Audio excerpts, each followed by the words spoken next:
নমস্কার বন্ধুরা, জয়ন্তী রান্নাঘরে তোমাদের সবাইকে স্বাগত। আজও দেখো চলে এসেছি, আর এখানে ছাদে এসেছি বিকালবেলা। এখন আমরা পিঠে বানাবো। আর শীতের দিনে পিঠে তো খুব ভালো লাগে, আর গরমের সময় তো পিঠে ভালো লাগে না। এক এক দিন এক এক রকম পিঠে এখন শীতের সময় সবাই খায়, আমরাও খাই।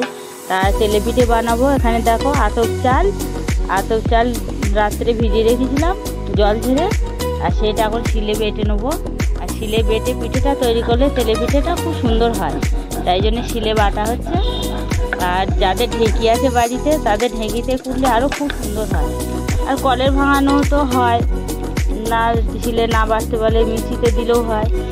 আমরা বেটে নিচ্ছি। চলো তাহলে পিঠেটা শুরু করি। একবার বাটা হয়ে গেছে, সেগুলো তুলে দিচ্ছি। এইভাবে সব চালগুলো আমি বেটে নেব।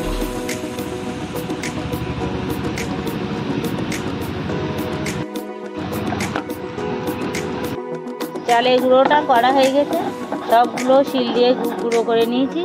আর রাজদীপের অবস্থা দেখো, ও মন খারাপ, কখন পিঠে হবে খাওয়ার জন্য চুপচাপ বসে আছে। ঢেলে গেছে। এবার একটু দুধ দেবো, দুধটা একটু হালকা করে একটু গরম করে নেবো। এখানে আমি এই দুধ দিচ্ছি, তোমরা চাইলে গুঁড়ো দুধ দেওয়া ভালো লাগবে। গরম হয়ে গেছে, হালকা গরম করে নিচ্ছি, খুব গরম কিন্তু করলে হবে না। এবার চালের গুঁড়োর ভিতরে ঢেলে দেবো।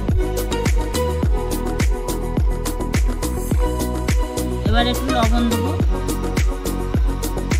সুজি দেবো, অল্প একটু ময়দা দেবো। এখানে এলাচ দানা একটু থেঁতো করে নিয়েছি, এগুলো দেবো। আর এখানে আছে দেখো খেজুরের গুড়। খেজুরের গুড় দিলে খুব সুন্দর হয়, খেতে খুব ভালো লাগে। চিনি দিয়ে তোমরা চাইলে চিনি দিয়েও করতে পারো। আমি খেজুরি গুড় দিয়ে করছি। সব কিছু একসঙ্গে মিশিয়ে নেব।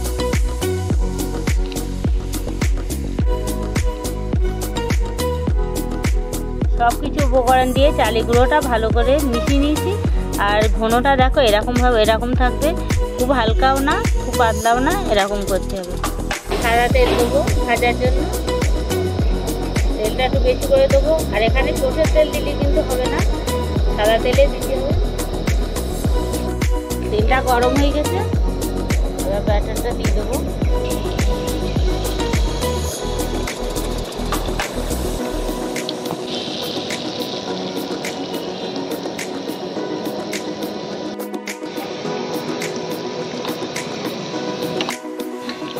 রাজদীপের একটা তুলে দিতে হচ্ছে, ওর ভীষণ পিঠে সবার ইচ্ছা হচ্ছে, তাই একটা তুলে দিচ্ছি। তা অবস্থা দেখুন বন্ধুরা, অবস্থা দেখো, ও ফুল দিয়ে খাচ্ছে। খা, এবার খা, জুড়িয়ে গেছে, এবার খা। এই বলছি ভালো তেলে পিঠেটা আমার ভাজা হয়ে গেছে, এরকম বাদামি কালার করে ভেজে নিতে হবে। দেখো কত সুন্দর লাগছে। এবার তুলে নেব।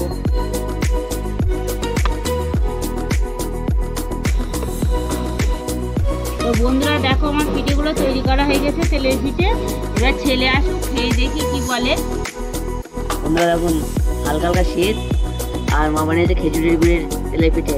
আর এদিকে রাজদীপ এসে হাজির। রাজদীপ কোনটা খাবি? চলো রাজদীপ একটা, আমি একটা। এই কামড় দারুণ স্পঞ্জ হয়েছে, নরম হয়েছে, অসাধারণ লাগছে।